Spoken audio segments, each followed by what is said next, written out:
and success or failure is too often dependent on government action than by consumers voting in the marketplace, by their spending habits. Individual consumers, by their decisions, should be in charge, not governments armed with mandates from the majority. Even a system of free market money, a redeemable gold coin standard, functions through the principle of consumers always voting or withholding support for that currency. A gold standard can only work when freely converted into gold coins, giving every citizen a right to vote on a daily basis for or against the government's money. It's too late to avoid the turbulence and violence that Madison warned us about. It has already started. But it's important to minimize the damage and prepare the way for a restoration of the Republic. The odds are not favorable, but not impossible. No one can know the future with certainty. The Soviet system came to an abrupt end with less violence than could have ever been imagined at the height of the Cold War. It was a pleasant surprise.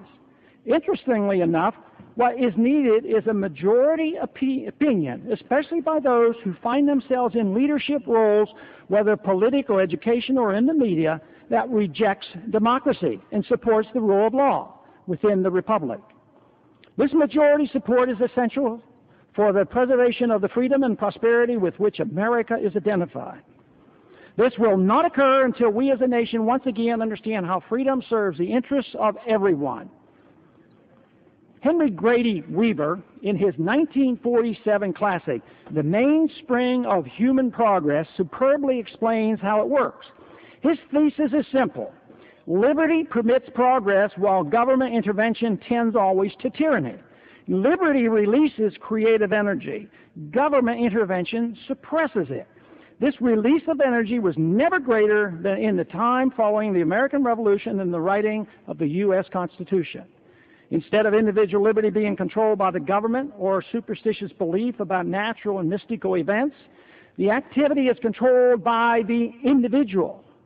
This understanding recognizes the immense value in voluntary cooperation and enlightened self-interest.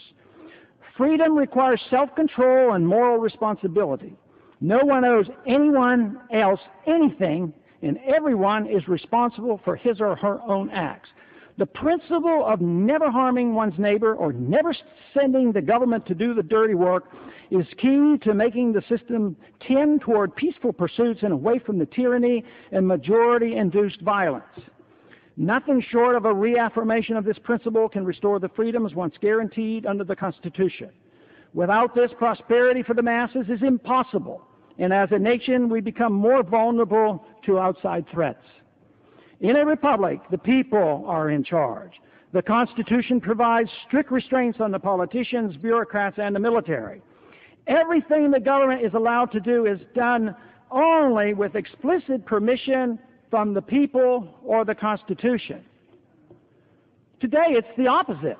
The American people must get permission from the government for their every move, whether it's the use of their own property or spending their own money. Even the most serious decisions, such as going to war, is done while ignoring the Constitution and without a vote of the people's representatives in the Congress. Members of the global government have more to say about when American troops are put in harm's way than the U.S. Congress. The Constitution no longer restrains the government. The government restrains the people in all they do.